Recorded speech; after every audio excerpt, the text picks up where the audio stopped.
ఇలాంటివి గతంలో గూడా వచ్చాయి. బట్ హైదరాబాద్‌లో ఈ మధ్య కాలంలో ఇలాంటిది చూడలేదు. మామూలుగా ఢిల్లీలో ఇలాంటిది హ్మ్. జరిగింది, బెంగుళూరులో జరిగింది. ఇలాగ జరుగుతున్నాయి.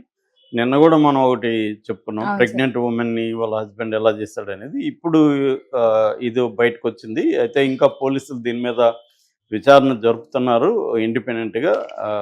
ఎందుకంటే శవం అనేది వాళ్ళకి ఇప్పటికి కూడా దొరకలేదు. ఓహ్! సో, అసలు ఏం జరిగింది? ఎవరు ఇతను? హ్మ్. భార్య ఎవరు? ఎందుకు అతను చంపాల్సొచ్చింది? చంపిన తర్వాత ఎందుకు అలా చేశాడు? అవును సార్. అనేది మనం చూస్తే ఆహ్, ఈ నెల 18వ తేదీ మీర్‌గూడ మీర్‌పేట పోలీస్ స్టేషన్, రంగారెడ్డి జిల్లాలో మీర్‌పేట అని ఉంటది. ఆ పోలీస్ స్టేషన్‌లో ఒక కంప్లెయింట్ నమోదైంది. హ్మ్. ఒక తల్లి, ఆమె పేరు సుబ్బమ్మ. వాళ్ళది యాక్చువల్‌గా ఆహ్, ప్రకాశం జిల్లా, ఆంధ్రప్రదేశ్ ప్రకాశం జిల్లాలో ఆహ్, జేపీ చెరువు, రాచర్ల మండలం జేపీ చెరువు అనే గ్రామం. హ్మ్. భార్యాభర్తలిద్దరిది కూడా సేమ్ గ్రామం. సో, ఈ అమ్మాయి పేరేమో వెంకట మాధవి, 35 ఏళ్ళు. ఇతని పేరేమో రాచర్ల పుట్ట గురుమూర్తి, 39 ఏళ్ళు. పుట్ట హ్మ్. గురుమూర్తికి 39, 39. హ్మ్. వెంకట మాధవికి 35. 35. హ్మ్. వీళ్ళకి 13 ఏళ్లకు ముందు పెళ్ళయింది. ఒకే ఊరు సంబంధించినోళ్ళు. వీళ్ళకి ఒక బాబు, పాప ఉన్నారు. సో, 18వ తేదీ ఈ వెంకట మాధవ్ వాళ్ళ తల్లి సుబ్బమ్మ ప్లస్ ఈ గురుమూర్తి భర్త పోలీస్ స్టేషన్‌కొచ్చి ఇట్లా వెంకటమాధవ్ అనే అమ్మాయికి నాకు చిన్న గొడవయింది. నేను తిట్టాను. అప్పుడు ఆమె ఇల్లొదిలి వెళ్ళిపోయింది 16వ హుహు. తేదీ. హ్మ్. అప్పటి నుంచి ఆమె కనిపించట్లేదు. అన్ని చోట్ల వెతికాము అనేది కంప్లెయింట్ ఇచ్చారు. Okay sir. సో, జనరల్‌గా పోలీసులు ఏం చేస్తారు ఇలాంటి కంప్లెయింట్ వచ్చినప్పుడు? సీసీటీవీలో పరిశీలిస్తారు. హుహు. ఈమె వెళ్ళిపోయిందంటే హ్మ్. ఎటెళ్ళిపోయుండొచ్చు ఏందని. సో, ఫస్ట్ వాళ్ళు స్టార్ట్ చేసేది ఇంటి దగ్గర స్టార్ట్ చేస్తారు.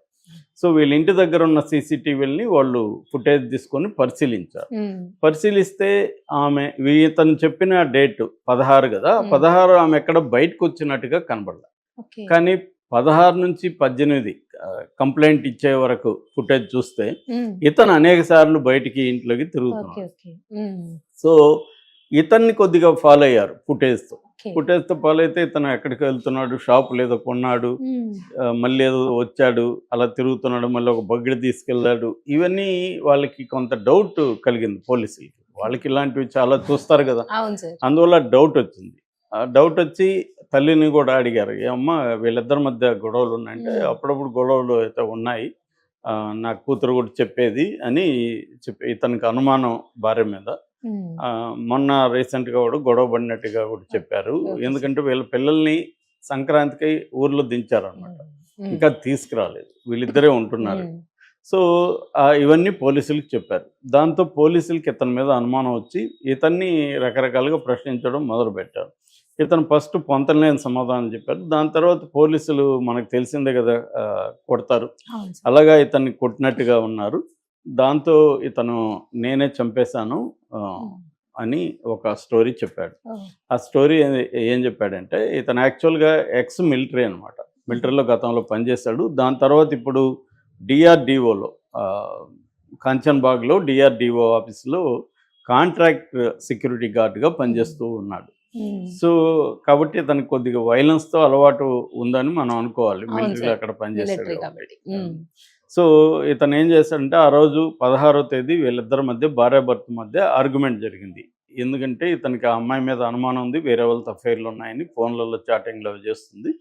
ఇట్లాంటివేవో అనుమానాలున్నాయి. దాంతో మళ్ళీ గొడవైంది. అప్పుడప్పుడు హ్మ్. గొడవవుతుంది. ఇది కూడా గొడవైంది. ఆ గొడవలో ఆమె కూడా గట్టిగా ఏదో ఆర్గ్యూ చేసినట్టుంది. ఆ కోపంలో ఇతను తల మీద దేనితోనో కొట్టాడు. హ్మ్. కొట్టేసరికి 2 సార్లు గట్టిగా కొట్టేసరికి ఆమె పడిపోయింది కింద. పడిపోయి హ్మ్. స్పృహ తప్పిపోయింది. స్పృహ తప్పిపోతే ఇతను ముక్కు దగ్గర అవన్నీ చూసాడు. చనిపోయిందని ఇతను నిర్ధారించుకున్నాడు. దాంతో ఇతనికి భయమైంది. సో, భయమయ్యి ఇప్పుడు ఈ శవాన్ని ఏం చేయాలి అని ఆలోచించాడు. సో, హ్మ్. ఆలోచించినప్పుడు అతనికి ఐడియా ఏం తట్టిందంటే ముక్కలు చేసి ఉడికిద్దామని ప్లాన్ చేశాడు. హ్మ్. కాకపోతే ఏందంటే ఇది ఈ వెర్షన్‌లో ఇంకొక ఇదుంది. ఇప్పుడే లేటెస్ట్‌గా ఇంకొక ఇదొచ్చింది. ఏంటి సార్? ఇది యాక్సిడెంటల్‌గా జరగలేదని. ఇప్పుడు ఇతను చెప్పిందేమో అనుకోకుండా ఆ రోజు కొట్టాను అవును అనే సార్. గదా! హ్మ్. కానీ ఇప్పుడొక స్టోరీ బయటకొచ్చింది ఇందాక.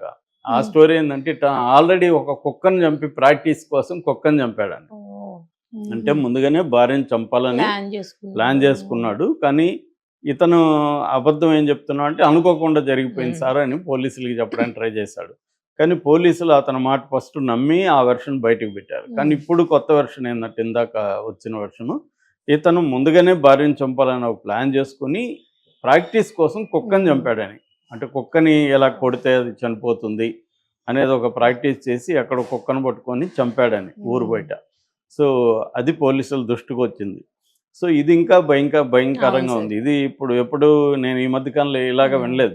ఒక మర్డర్ చేయ ముందు ప్రాక్టీస్ రిహార్సల్స్ లాగా ఇంకొక మర్డర్ చేయడం, ప్రాక్టీస్ చేసి మరీ చేసి అంటే ఇతను ఎమోషనల్ గా చేసేస్తారు. ఎమోషనల్ గా చేయడం వేరు, అదే అనుకున్నారు ఫస్ట్. ఇప్పుడు రేపు కోర్టులో కూడా ఒక ఎమోషనల్ గా మర్డర్ చేస్తే ఒక రకమైన శిక్ష వేస్తారు.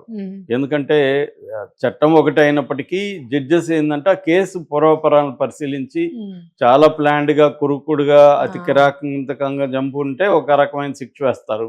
లేదు అనుకోకుండా ఒక స్పర్ ఆఫ్ ద మూమెంట్ లో ఎమోషన్ గురయ్యి చంపాలని కాకుండా ఇంటెన్షన్ ఉండదు, ఏదో కొట్టినప్పుడు చనిపోయారు, అది కూడా హత్య. కానీ ఇంటెన్షన్ అయితే హత్య చేయాలని ఇంటెన్షన్ లేదు, దానికి వేరే రకమైన శిక్ష ఉంటుంది.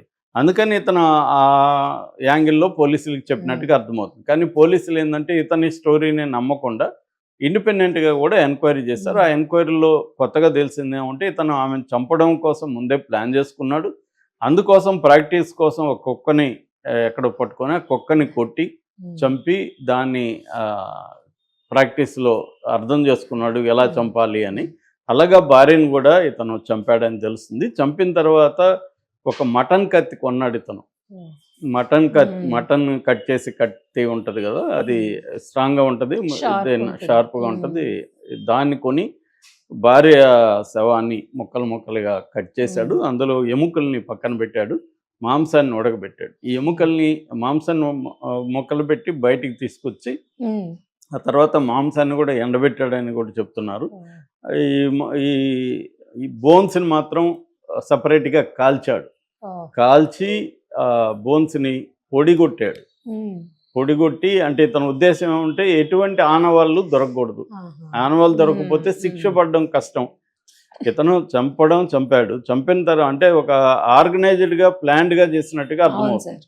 అంటే ఇప్పుడు మామూలుగా చాలామంది ఈ మధ్య కాలంలో, ఆ మధ్య కూడా ఒక ట్రయాంగిల్ లవ్ స్టోరీలో ఒక అబ్బాయి 20 ఏళ్ళ అబ్బాయి కూడా ఇంటర్నెట్లో వెతికి ఎలా చంపాలి ఏంటి అనేది, అట్లాగే శవాన్ని ఎలా డిస్పోజ్ చేయాలో కూడా ఇంటర్నెట్లో యూట్యూబ్లో వీడియోస్, ఇంటర్నెట్లో ఇప్పుడు ఏంటంటే అన్నీ మనకు దొరుకుతుంది ఇంటర్నెట్లో. సో అలాగా ప్లాన్ చేసుకొని చేస్తున్నారు ఈ మధ్య కొంతమంది. అలాగే ఇతను కూడా ఏంటంటే శవాన్ని ఎలా డిస్పోజ్ చేయాలి దొరకకుండా అనే ప్లాన్ కూడా ఇతను చేశాడు. అంటే ఈ మధ్య కాలంలో హత్యలు చేసేవాళ్ళకి కానీ క్రైమ్ చేసేవాళ్ళకి కానీ ఒక క్లారిటీ ఉంటుంది. ఏమంటే క్రైమ్ చేసినాక తప్పించుకోలేం,